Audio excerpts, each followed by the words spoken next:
Las ruinas circulares de Jorge Luis Borges. Nadie lo vio desembarcar en la unánime noche. Nadie vio la canoa de bambú sumiéndose en el fango sagrado. Pero a los pocos días nadie ignoraba que el hombre taciturno venía del sur y que su patria era una de las infinitas aldeas que están aguas arriba, en el flanco violento de la montaña, donde el idioma Zend no está contaminado de griego y donde es infrecuente la lepra. Lo cierto es que el hombre gris besó al fango, reprochó a la ribera sin apartar, probablemente sin sentir, las cortaderas que le dilaceraban las carnes y se arrastró, mareado y ensangrentado, hasta el recinto circular que corona un tigre o caballo de piedra, que tuvo alguna vez el color del fuego y ahora el de la ceniza. Ese redondel es un templo que devoraron los incendios antiguos, que la selva palúdica ha profanado y cuyo dios no recibe honor de los hombres. El forastero se tendió bajo el pedestal, lo despertó el sol alto, comprobó sin asombro que las heridas habían cicatrizado, cerró los ojos pálidos y durmió, no por flaqueza de la carne, sino por determinación de la voluntad. Sabía que ese templo era el lugar que requería su invencible propósito. Sabía que los árboles incesantes no habían logrado estrangular, río abajo, las ruinas de otro templo propicio, también de dioses incendiados y muertos. Sabía que su inmediata obligación era el sueño. Hacia la medianoche lo despertó el grito inconsolable de un pájaro. Rastros de pies descalzos, unos higos y un cántaro le advirtieron que los hombres de la región habían espiado con respeto su sueño y solicitaban su amparo o temían su magia. Sintió el frío del miedo y buscó en la muralla dilapidada un nicho sepulcral y se tapó con hojas desconocidas. El propósito que lo guiaba no era imposible, aunque sí sobrenatural. Quería soñar un hombre. Quería soñarlo con integridad minuciosa e imponerlo a la realidad. Ese proyecto mágico había agotado el espacio entero de su alma. Si alguien le hubiera preguntado su propio nombre o cualquier rasgo de su vida anterior, no habría acertado al responder. Le convenía el templo inhabitado y despedazado, porque era un mínimo del mundo invisible. La cercanía de los leñadores también, porque estos se encargaban de subvenir a sus necesidades frugales. El arroz y las frutas de su tribu eran pábulo suficiente para su cuerpo, consagrado a la única tarea de dormir y soñar. Al principio, los sueños eran caóticos, poco después fueron de naturaleza dialéctica. El forastero se soñaba en el centro de un anfiteatro circular, que era de algún modo el templo incendiado. Nubes de alumnos taciturnos fatigaban las gradas. Las caras de los últimos pendían a muchos siglos de distancia y a una altura estelar, pero eran del todo precisas. El hombre les dictaba lecciones de anatomía, de cosmografía, de magia. Los rostros escuchaban con ansiedad y procuraban responder con entendimiento, como si adivinaran la importancia de aquel examen, que redimía a uno de ellos de su condición de vana apariencia y lo interpolía en el mundo real. El hombre, en el sueño y en la vigilia, consideraba las respuestas de sus fantasmas, no se dejaba embaucar por los impostores, adivinaba en ciertas perplejidades una inteligencia creciente, buscaba un alma que mereciera participar en el universo. A las 9 o 10 noches comprendió con alguna amargura que nada podía esperar de aquellos alumnos que aceptaban con pasividad su doctrina, y si de aquellos se arriesgaban a veces una contradicción razonable. Los primeros, aunque dignos de amor y de buen afecto, no podían ascender a individuos, los últimos preexistían un poco más. Una tarde, ahora también las tardes eran tributarias del sueño, ahora no veladas sino un par de horas en el amanecer, licenció para siempre el vasto colegio ilusorio y se quedó con un solo alumno. Era un muchacho taciturno, cétrico, díscolo a veces, de rasgos afilados que repetían los de su soñador. No lo desconcertó por mucho tiempo la brusca eliminación de sus condiscípulos. Su progreso, al cabo de unas pocas lecciones particulares, pudo maravillar al maestro. Sin embargo, la catástrofe sobrevino. El hombre, un día, emergió del sueño como de un desierto viscoso. Miró la vana luz de la tarde, que al pronto confundió con la aurora, y comprendió que no había soñado.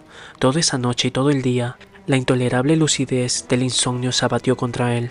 Quiso explorar la selva, extenuarse. Apenas alcanzó entre la cicuta unas rachas de sueño débil, veteadas fugazmente de visiones de tipo rudimental, inservibles. Quiso congregar el colegio, y apenas hubo articulado unas breves palabras de exhortación, éste se deformó, se borró. En la casi perpetua vigilia, lágrimas de ira le quemaban los viejos ojos. Comprendió que el empeño de modelar la materia incoherente y vertiginosa de que se componen los sueños es el más arduo que puede cometer un varón, aunque penetre todos los enigmas del orden superior y del inferior. Mucho más arduo que tejer una cuerda de arena o que amonedar el viento sin cara. Comprendió que un fracaso inicial era inevitable. Juró olvidar la enorme alucinación que le había desviado al principio y buscó otro método de trabajo. Antes de ejercitarlo, dedicó un mes a la reposición de las fuerzas que había malgastado el delirio. Abandonó toda premeditación de soñar y casi acto continuo logró dormir un trecho razonable del día. Las raras veces que soñó durante ese periodo no reparó en los sueños. Para reanudar la tarea, esperó que el disco de la luna fuera perfecto.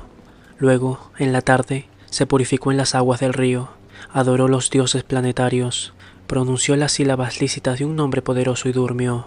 Casi inmediatamente, soñó con un corazón que latía. Lo soñó activo, caluroso, secreto, del grandor de un puño cerrado, color granate en la penumbra de un cuerpo humano, aún sin cara ni sexo. Con minucioso amor lo soñó durante 14 lúcidas noches. Cada noche lo percibía con mayor evidencia. No lo tocaba, se limitaba a atestiguarlo, a observarlo, tal vez a corregirlo con la mirada.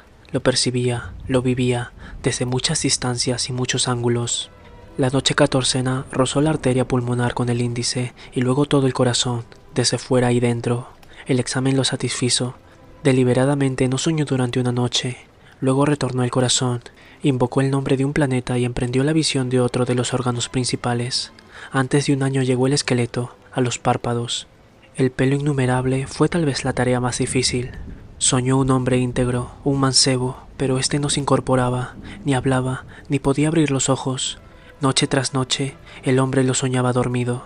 En las cosmogonías gnósticas, los demiurgos amasan un rojo Adán que no logra ponerse de pie. Tan inhábil y rudo y elemental como ese Adán de polvo era el Adán de sueños que las noches del mago habían fabricado. Una tarde, el hombre casi destruyó toda su obra, pero se arrepintió. Más le hubiera valido destruirla. Agotados los votos de los númenes de la tierra y del río, se arrojó a los pies de la esfinge, que tal vez era un tigre o tal vez un potro, e imploró su desconocido socorro. Ese crepúsculo soñó con la estatua, la soñó viva, trémula. No era un atroz bastardo de tigre y potro, sino a la vez esas dos criaturas vehementes y también un toro, una rosa, una tempestad. Ese múltiple dios le reveló que su nombre terrenal era fuego, que en ese templo circular y en otros iguales le habían rendido sacrificios y culto y que mágicamente animaría al fantasma soñado. De suerte que todas las criaturas, excepto el fuego mismo y el soñador, lo pensaban un hombre de carne y hueso. Le ordenó que una vez instruido en los ritos, lo enviaría al otro templo despedazado, cuyas pirámides persisten aguas abajo, para que alguna voz lo glorificara en aquel edificio desierto. En el sueño del hombre que soñaba, el soñado se despertó. El mago ejecutó esas órdenes, consagró un plazo, que finalmente abarcó 2 años, a descubrirle los arcanos del universo y del culto del fuego. Íntimamente, le dolía apartarse de él. Con el pretexto de la necesidad pedagógica, dilatada cada día las horas dedicadas al sueño. También rehizo el hombro derecho, acaso deficiente. A veces lo inquietaba la impresión de que ya todo eso había acontecido. En general, sus días eran felices. Al cerrar los ojos pensaba, ahora estaré con mi hijo, o más raramente, el hijo que he engendrado me espera y no existirá si no voy. Gradualmente lo fue acostumbrando a la realidad. Una vez le ordenó que embanderara una cumbre lejana. Al otro día flameaba la bandera en la cumbre. Ensayó otros experimentos análogos, cada vez más audaces. Comprendió con cierta amargura que su hijo estaba listo para nacer, y tal vez impaciente. Esa noche lo besó por primera vez y lo envió al otro templo cuyos despojos blanqueaban río abajo, a muchas leguas de inextricable selva y de ciénaga. Antes, para que no supiera nunca que era un fantasma, para que se creyera un hombre como los otros, le infundió el olvido total de sus años de aprendizaje.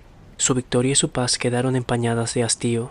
En los crepúsculos de la tarde y del alba, se prosternaba ante la figura de piedra, tal vez imaginando que su hijo irreal ejecutaba idénticos ritos en otras ruinas circulares, aguas abajo. De noche no soñaba, o soñaba como lo hacen todos los hombres. Percibía con cierta palidez los sonidos y las formas del universo. El hijo ausente se nutría de esas disminuciones de su alma. El propósito de su vida estaba colmado. El hombre persistió en una suerte de éxtasis. Al cabo de un tiempo que ciertos narradores de su historia prefieren computar en años y otros en lustros, lo despertaron 2 remeros a medianoche. No pudo ver sus caras, pero le hablaron de un hombre mágico en un templo del norte, capaz de hollar el fuego y de no quemarse. El mago recordó bruscamente las palabras del dios. Recordó que de todas las criaturas que componen el orbe, el fuego era la única que sabía que su hijo era un fantasma.